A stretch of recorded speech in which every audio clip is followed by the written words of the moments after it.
তুমি কালকে 100 টাকা ইনকাম করার ট্রাই করো, ঠিক আছে? তুমি বুঝতে পারবা যে এটা কতটা পেইনফুল। তোমার বাপ যে তোমারে এমনি খাওয়াই পালে বড় করছে, মনে রাখতে হবে যখন অভাব দরজা খুলে ঢুকবে, প্রেম ভালোবাসা জানালা দিয়ে পালায় যাবে। বাস্তবতা হলো ক্যারিয়ার। বছরে 10 বছরে একদিন দেখা হবে না, এবং অনেক মানুষজন বন্ধুদের মধ্যে অনেকে ব্যাকস্ট্যাপ করবে। তোমার জীবনে সবচেয়ে বড় বড় আঘাতগুলো বন্ধুদের সাইড থেকে আসবে, ঠিক আছে? আমার বাপ বলতে যে আরে পুরুষ মানুষের চেহারা লাগে না, ছেলে মানুষের কিসের চেহারা লাগে না। চেহারা লাইফে ওরকম একটা ইম্পর্টেন্ট না। পুরুষ মানুষের শিক্ষা ইম্পর্টেন্ট, ক্যারিয়ার ইম্পর্টেন্ট, টাকা পয়সা ইম্পর্টেন্ট। তখন মনে হচ্ছে কেন চেহারা লাগবে না, চেহারাই আসুক। ছোটবেলায় আমার বাবা মায়ের বলা কোন কথাগুলা, যেগুলো আমার ওই সময় অসহ্য লাগতো, মনে হতো মিথ্যা কথা, ভ্রান্ত কথা, তাদের সাথে আমি অপোজ করতাম, তাদের সাথে আমি ঝগড়া করতাম। বাট এখন একটু বয়স হওয়ার পরে আমি সেই কথাগুলো রিয়েলাইজ করি যে প্রত্যেকটা লাইন তাদের ট্রু ছিল, এবং এখন হয়তো আমি ঠকে শিখছি। তো এই জন্য আমাকে যেহেতু তোমরা অনেকে ছোট ভাই বোন, অনেকে আমাকে বড় ভাইয়ের মতো মানো, আমার ভিডিও দেখো, আমার মনে হয় তোমাদের উদ্দেশ্যে কথাগুলো জানা রাখা উচিত। কারণ তুমি যত দ্রুত এই জিনিসগুলো রিয়েলাইজেশন করবা, যত দ্রুত এগুলো বুঝবা, তত তোমার জন্য ভালো। প্রথম যে রিয়েলাইজেশনটা, আমার বাপ মা আজীবন বলতো যে বন্ধু বান্ধব কোনো কাজের না, বন্ধু বান্ধবের পিছনে টাইম ওয়েস্ট করাও কোনো কাজের না, এগুলো থাকবে না, এগুলো টিকে না, এগুলো সম্পর্ক খুবই মেকি। বাস্তবতা হইলো একটা সময় বন্ধু পুরো পৃথিবী একদিকে, তোরা অন্যদিকে, এই টাইপের বন্ধু জীবনে খুবই কম, হাতে গোনা 1 থেকে 2 জন। এবং যখন এট সাম এজ, মোটামুটি ভার্সিটি গ্র্যাজুয়েট বা 3rd ইয়ার 4th ইয়ার থেকেই সেপারেট হয়ে যাবা তোমরা, ঠিক আছে? প্রত্যেকের ক্যারিয়ার লাইনে যাবে, প্রত্যেকের বিয়ে হবে, প্রত্যেকের চাকরি থাকবে। বছরে 10 বছরে একদিন দেখা হবে না, এবং অনেক মানুষজন বন্ধুদের মধ্যে অনেকে ব্যাকস্ট্যাপ করবে। তোমার জীবনে সবচেয়ে বড় বড় আঘাতগুলো বন্ধুদের সাইড থেকে আসবে, ঠিক আছে? তো ভালো বন্ধু জীবনে খুব কম, হতে 1 থেকে 2 জন। হ্যাঁ, 15 জন বন্ধু যদি তোমার ভালো বন্ধু হয়, তার মানে তোমার একজনও বন্ধু না। তো একটাই সামারি, সেটা হলো যত সময় যাবে তত বুঝবা যে বন্ধুত্ব বা বন্ধুর সাথে আড্ডা দাও, বন্ধুর জন্য টাইম ওয়েস্ট করা, বন্ধুর জন্য জীবন দিয়ে দেবে, এগুলা সিনেমা বা ফেসবুকে ভালো শোনায়। রিয়েল লাইফে এগুলা কোনো কিছু কাজ করে না। রিয়েল লাইফে you are on your own. তোমার লাইফের আপনজন বলতে শুধুমাত্র তোমার বাবা মা, সর্বোচ্চ গেলে ভাই বোন। তাও বাবা মা বাঁচা থাকাকালীন, মরে গেলে ভাই বোন অতটা আপন থাকে না। এটাই বাস্তবতা। দ্বিতীয় যে রিয়েলাইজেশনটা, আমি আমার লাইফের একটা অনেক বড় অংশ, আমার হাইট, আমার চেহারা, আমার শরীর, সবকিছু নিয়ে আমি প্রচন্ড ইনসিকিউরিটি থাকতাম। প্রচন্ড ইনসিকিউরিটি। আমার একটা সময় ব্রণ ছিল, এত বড় বড় বড় বড় ব্রণ, মুখ ভর্তি। এটার কারণে আমি লিটারালি 3 বছর বাড়ি থেকেও বের হই নাই, এরকম একটা অবস্থা ছিল। তো আমার বাপ বলতে যে আরে পুরুষ মানুষের চেহারা লাগে না, ছেলে মানুষের কিসের চেহারা লাগে না। চেহারা লাইফে ওরকম একটা ইম্পর্টেন্ট না। পুরুষ মানুষের শিক্ষা ইম্পর্টেন্ট, ক্যারিয়ার ইম্পর্টেন্ট, টাকা পয়সা ইম্পর্টেন্ট। তখন মনে হচ্ছে কেন চেহারা লাগবে না, চেহারাই আসল। ওই সময় বিভিন্ন মডেল হ্যান ত্যান বিভিন্ন মানুষজন দেখতাম, আরে কি চেহারা, তাই না? এখন যত সময় যাচ্ছে, যত বুঝতেছি, যত ক্যারিয়ার লাইনে আগাচ্ছি, যত টাকা পয়সা ইনকাম এইসবের দিকে যাচ্ছে, হ্যাঁ, তুমি বুঝবা যে পুরুষ মানুষের আসলেই চেহারা লাগে না। সত্য কথা এটা। আনলেস তুমি চেহারা দিয়ে কামাও, unless you are a model or a নায়ক, anything that involves your face, এর বাইরে কোনো পুরুষ মানুষের পরিচয় তার চেহারার কারণে হয় না, ঠিক আছে? দুনিয়া কন্ট্রোলে কোনোদিন কোনো সুন্দর পুরুষ মানুষ নাই, unless he has other qualities, ঠিক আছে? তো চেহারা নিয়ে পাগলামি কারোই করা উচিত না, ছেলে হোক মেয়ে হোক, কারোই করা উচিত না। মেয়েদের ক্ষেত্রে হ্যাঁ, মেয়েদের ক্ষেত্রে চেহারা সুরত একটা ম্যাটার, একটা সার্টেন এক্সটেন্ট পর্যন্ত ম্যাটার করে।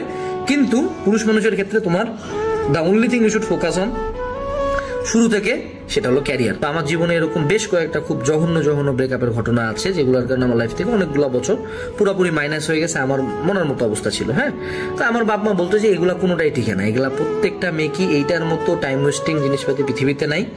আর তখন তো মনে করো প্রথম প্রেম, আবেগ, বাপরে বাপ, বিয়ে করবো, এই হবে ওই হবে, হ্যান হবে ত্যান হবে। বাস্তবতা হলে কিছুই হয় নাই, কিছুই হয় নাই। সবার বিয়ে হয়েছে অন্য জায়গায়, সবার বাচ্চা কাচ্চা আছে, কারো কথা, কেউ কারো দিকে জীবনে 2 মিনিটের জন্য ঘুরে তাকায় না, চিন্তাও করার টাইম নেই। মনে রাখতে হবে যখন অভাব দরজা খুলে ঢুকবে, প্রেম ভালোবাসা জানালা দিয়ে পালায় যাবে। বাস্তবতা হলো ক্যারিয়ার। সো এই জিনিস নিয়ে যারা জীবন থেকে মাইনাস করতেছো, ফিরে আসো। তোমার বাপ মাই সঠিক ছিল ইন দ্য ফার্স্ট প্লেস, তোমার তার লগে জীবনও বিয়ে হইতো না, এটাই বাস্তবতা, ঠিক আছে? এটা যত জলদি বুঝবা তত ভালো। 3টা পয়েন্ট গেল। চতুর্থ যে পয়েন্টটা, সেটা হলো যে আমাদের টাকা পয়সার ব্যাপারটা। হ্যাঁ, সো বাবা মার সাইড থেকে সর্বোচ্চ বলা হয়তো সবসময় বলতো যে লাইফে টাকা পয়সা অনেক ইম্পর্টেন্ট, এটা কামাইতে হবে। হ্যাঁ, এবং এইটার দিকে ভালো একটা এফোর্ট থাকতে হবে, লাইফে এস্টাবলিশড হইতে হবে। যদিও এটা প্রথম পয়েন্টটার সাথেই একরকম, ক্যারিয়ারের সাথে, যে ছেলে মানুষের ক্যারিয়ার, টাকা পয়সার ব্যাপারটা সেপারেটলি বলতে হয়। কারণ ওই আমার বাপ বলছিল তুই আজকে যা বাড়ি থেকে বের হতো, দেখি কে তোকে 500 টাকা দেয়। হ্যাঁ, আমি তো ভাবছিলাম যে বন্ধুর কাছে 500 টাকা নিবো, তুমি যাও চাও দেখি কালকে কে দেয়। তুমি কালকে 100 টাকা ইনকাম করার ট্রাই করো, ঠিক আছে? তুমি বুঝতে পারবা যে এটা কতটা মানে পেইনফুল। তোমার বাপ যে তোমারে এমনি খাওয়াই পালে বড় করছে, হ্যাঁ, একটা আইফোন যে চালাচ্ছ বা যে এসি রুমটাতে বসে আছো, তোমাকে বুঝতে হবে যে এসিটা লাগছে তোমার বাপের রক্ত ঘাম করা টাকা দিয়ে। ওকে, সো এই জন্য টাকা পয়সার ব্যাপারটা লাইফে অনেক বেশি সিগনিফিকেন্ট, অনেক বেশি সিগনিফিকেন্ট।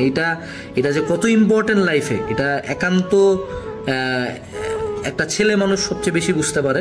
তো তুমি একটা সার্টেন এজে যায় বুঝবা যে টাকা পয়সা কতটা ইম্পর্টেন্ট। যে জিনিস তোমার কাছে 10,000 টাকা 15,000 টাকা এখন টাকা মনে হয় না, চাকরির বাজারে ঢুকো 20,000 টাকা বেতন 25,000 টাকা বেতনের জন্য তোমার সাথে 1,000 জন ফাইট দিতে রাজি আছে, 1,000 না 1 লাখ, ঠিক আছে? তো এই জন্য টাকা পয়সা লাইফে অনেক বেশি ইম্পর্টেন্ট, এটার পিছনে ছুটতে হয়, না চাইলেও ছুটতে হয়। এটা বাবা মা অনেক আগে থেকে বুঝায়, কিন্তু বুঝি না আমরা। চতুর্থ যে পয়েন্টটা বাবা মার বলা কোন কথাটার সাথে আমি এখন বুঝি যে অনেক কাজে লাগে, সেটা হলো যে আমাদের সকল প্রবলেমের সমস্যার মূল হলো মোবাইল ফোন, ঠিক আছে? জিনিসটা খুব ক্রিঞ্জ, এটা নিয়ে কত মিম হয়েছে, কত কিছু হয়েছে যে মোবাইল ফোন, তোমার মাথা ব্যথা হচ্ছে এটার কারণ মোবাইল ফোন, তুমি অসুস্থ হয়েছে এটার কারণ মোবাইল ফোন, এগুলা মজা করে বলা যায়। কিন্তু এখন এট সাম পয়েন্ট, এখন যখন আমি সোশ্যাল মিডিয়া হ্যান্ডেন সবকিছু বাদ দিয়ে ফোন চালানোটাকে একটা লিমিটেড পর্যায়ে আনছি, এখন বুঝি যে আমি আমার লাইফে আরো অনেক কিছু করতে পারি এক্সট্রা করে, অনেক সময় বের হয়। ফোন কতটা খারাপ জিনিস এটা ফোন একবার বাদ দিলে বুঝবা, ফোন চালানো একবার কমাই দিলে বুঝবা। সে এখনই যে স্ক্রল করতে করতে খুব ভালো লাগতেছে, লাইফে যখন 2-3 বার কট খেয়ে যাবা, ধরা খেয়ে যাবা, তখন বুঝবা যে ফোনটা তোমার কতটা বাজে ছিল। সো মোবাইল ফোন আসলেই তোমার লাইফের অনেক সমস্যার মেইন রিজন। তুমি জাস্ট তোমার ফোনের ওয়াচ টাইম বা ফোনের যে স্ক্রিন টাইমটা কমাও, 16 ঘন্টা থাকলে এটাকে 8 ঘন্টায় আনো, তুমি দেখো তোমার লাইফে বেশ কিছু ড্রাস্টিক্যাল ইমপ্রুভমেন্ট আসবে, ঠিক আছে? লাস্ট বাট নট লিস্ট, অনেক ছোটবেলা থেকে আমার ফ্যামিলি আমাকে হলো সৃষ্টিকর্তার সান্নিধ্য বা ধর্ম পালনের দিকে প্রচুর বেশি এফোর্ট দিত, ঠিক আছে? প্রচুর এফোর্ট দিত।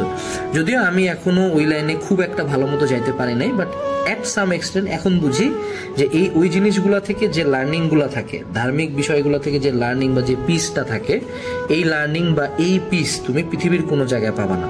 এই পরিমাণ সাপোর্ট, এই পরিমাণ মেন্টাল এনার্জি কোনো জায়গায় পাওয়া যায় না। এই জন্য তারা শুরু থেকেই কিন্তু এই জিনিসটা তো অনেক বেশি ফোর্স করে। তখন মনে হয় যে আরে বেটা বইরা বেটা, তুই কেন তুই ধর্মকর্মর কথা কেন করবি, খুব বিরক্ত লাগতো একটা সময়। এখন বুঝি যে না, ওই সময় জোর করে ওই হুজুর আসে পড়াইছে দেখে কোরআন শরীফের কয়েকটা আয়াত জানে, ওই সময় কোরআন শরীফ খতম দেওয়া হয়েছে, ওই সময় হয়তো বা বেশ কিছু দোয়া সূরা মুখস্থ করা হয়েছে, যেটা আমি এখন হয়তো বা ক্যারিয়ার লাইনে আসে পারবো না। এখন আমি অনেক সূরা হয়তো মুখস্থ করতে পারবো, আমার ব্রেনই নাই অথবা সময়ই পাচ্ছি না। ওই যে ছোটবেলায় সূরা মুখস্থ করা হয়েছে, এটা একটা বিশাল বড় অস্ত্র বা বিশাল বড় একটা সম্পদ হয়ে গেছে, ঠিক আছে?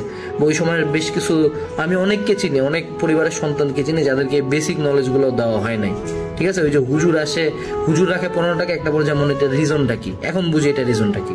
অনেক ফ্যামিলি এটা করে নাই, যাদের কারণে তাদের ছেলেপেলেরা দেখি যে নামাজ কয় রাকাত কেমনে পড়ে এটাও জানে না, ঠিক আছে? এমন মানুষজন আছে দুনিয়াতে, শুনে অবাক লাগতে পারে, বাট আছে। ওকে, সো এই আর কি ওভারঅল বেশ কিছু লার্নিং আছে, বাট বাস্তবতা হইলো এখন হয়তো আমি সেপারেটলি 5টা বললাম, এরকম আমি 5টা কেন, আমি 500টা বলতে পারবো। বাস্তবতা এইটাই যে তারা দুনিয়াতে আমাদের চেয়ে অনেক বেশি দিন আছে, তারা কখনোই আমাদের জন্য খারাপ চায় না।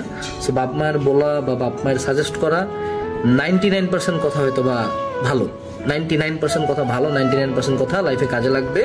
সো ট্রাই করবা তাদের কথা শোনার, আনলেস এটা তোমার জন্য হানিকারক। এটা বাদে তাদের মেজরিটি কথাবার্তা শোনার চেষ্টা করবা। এটা থেকে লাইফে কোনো দিন 1 সেকেন্ডের জন্য, আমি আমার বাবা মার কথা না শোনার জন্য অসংখ্যবার ক্ষতিগ্রস্ত হয়েছি।